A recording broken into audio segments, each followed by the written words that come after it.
राधे राधे दोस्तों, welcome back to my channel full stock. और मैं आपका दोस्त अंकित। इस वीडियो में आप देखेंगे कि प्रेमानंद महाराज जी कहाँ बड़े हुए, कैसे बड़े हुए, उन्होंने क्या क्या किया, क्या क्या संघर्ष किया उन्होंने अपने जीवन में, वो सब हम इस वीडियो में देखेंगे। और जो आप सब लोग प्रेमानंद महाराज जी को देख रहे हो ना, प्रेमानंद महाराज जी तो जा चुके हैं क्योंकि उनकी दोनों किडनी 70 साल पहले ही फेल हो चुकी है। अब जो है ना, अब साक्षात श्री कृष्ण भगवान जी उनके अंदर वास कर रहे हैं और वही बात कर रहे हैं।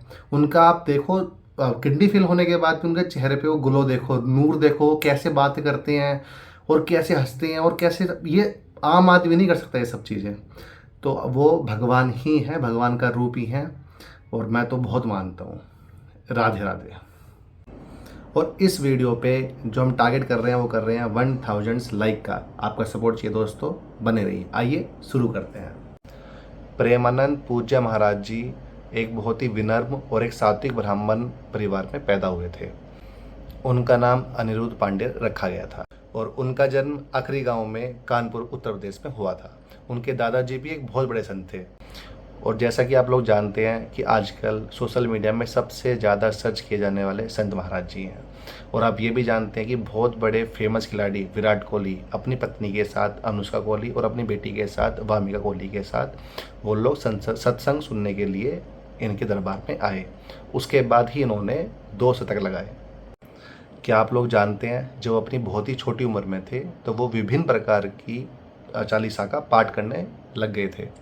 उसके बाद जब वो 5वीं कक्षा में गए तब वो गीता और सुख सागर जी का अध्ययन करने लगे थे और उन्होंने स्कूल में पढ़ने और भौतिकवादी ज्ञान प्राप्त करने के महत्व पर भी सवाल उठाया। और उत्तर खोजने के लिए उन्होंने श्री राम जय जय राम और श्री कृष्ण गोविंद हरे मुरारी इनका जप स्टार्ट किया। जब वो अपनी 9वीं कक्षा में आए तब तक उन्होंने अपना आध्यात्मिक जीवन जीने का दृढ़ निश्चय कर लिया था। और फिर उन्होंने अपनी माता जी को अपने लिए के दृढ़ निश्चय और अपने विचारों के बारे में विस्तार से बताया। और आपको पता है, केवल 13 वर्ष की उम्र थी उनकी जब उन्होंने अपना घर छोड़ दिया था कि वो बस ये चाहते थे कि जो मानव जीवन की सच्चाई है उसका अनावरण करें। और महाराज जी ने जो भी शारीरिक चेतना से ऊपर उठने वाले सिद्धांत थे उनको स्वीकार किया और सब कुछ त्याग कर अपना जीवन व्यतीत किया। और अपने अस्तित्व के लिए केवल उन्होंने वही ग्रहण किया जो भगवान की दया पर उन्हें मिला। उनके जीवन का बहुत बड़ा समय जो था वो गंगा के किनारे पे ही गुजरा और बहुत ही जल्द गंगा मैया उनकी दूसरी माँ बन गई थी। और वो भूख, कपड़े और मौसम की चिंता किए बिना गंगा जी के जो किनारे थे, लाइक हरिद्वार का घाट और वाराणसी का घाट, वहाँ पे घूमते रहते थे। और वो सर्दी में भी, कड़ाके की सर्दी में भी गंगा जी में 3 बार स्नान किया करते थे। और एक मैं हूँ, मैं तो छोड़।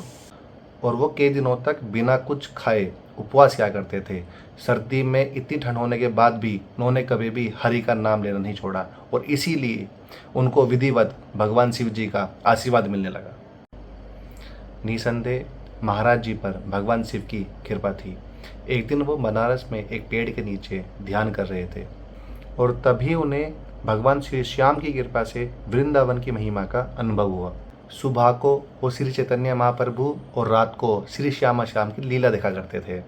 और ये सब 1 महीना चलता रहा और ये एक महीना उनके जीवन का टर्निंग पॉइंट साबित हुआ। और बाद में स्वामी जी की सलाह पर और श्री नारायण दास भक्तमाली के एक शिष्य की मदद से वो रात को मथुरा जाने वाली जो ट्रेन है उसमें सवार हो गए। और जब महाराज जी वृंदावन पहुंचे तो उनको वहाँ पे कोई भी जानता नहीं था।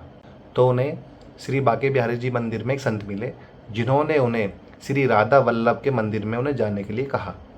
महाराज जी ने 10 सालों तक अपने सदगुरुदेव की करीबी भक्ति की और जल्द ही अपने गुरु की कृपा से और वृंदावन धाम की कृपा से वो राधा रानी जी की भक्ति में लीन हो गए। प्रेमानंद जी वृंदावन वाले भारत में वृंदावन में एक आध्यात्मिक संगठन है और इस संगठन की स्थापना प्रेमानंद महाराज जी ने की थी। और इसका उद्देश्य है, जैसे आपने ऑनलाइन वीडियोस वगैरह भी देखी होगी, इससे सुनने से जो शांति और जो प्रेम का संदेश पहुंचता है वही इस संगठन का उद्देश्य है। प्रेमानंद महाराज जी का कोई भी मोबाइल नंबर या कॉन्टैक्ट नंबर कहीं भी आपको नहीं मिलेगा। और फिर भी अगर आपको उनसे मिलना है, उनसे बात करनी है तो आप उनके वृंदावन वाले आश्रम में जा सकते हैं। आप उनकी वेबसाइट वृंदावन रस महिमा पर भी ईमेल कर सकते हैं। और इनका एक यूट्यूब चैनल भी है मेरी तरह, जहाँ पर आप उनकी सारी वीडियोस देख सकते हैं। और उनके 4 लाख से भी ज़्यादा सब्सक्राइबर हैं मेरे। प्लीज़ इस चैनल को सब्सक्राइब करें, ज़्यादा से ज़्यादा शेयर करें। अगर आपको ये वीडियो अच्छी लगी है तो इसे लाइक करें और कमेंट में बताइए कि अगली वीडियो आप किस टॉपिक पे चाहते हैं। इसी के लिए मैं आपकी आज्ञा चाहूँगा। सभी को नमस्कार, राधे राधे।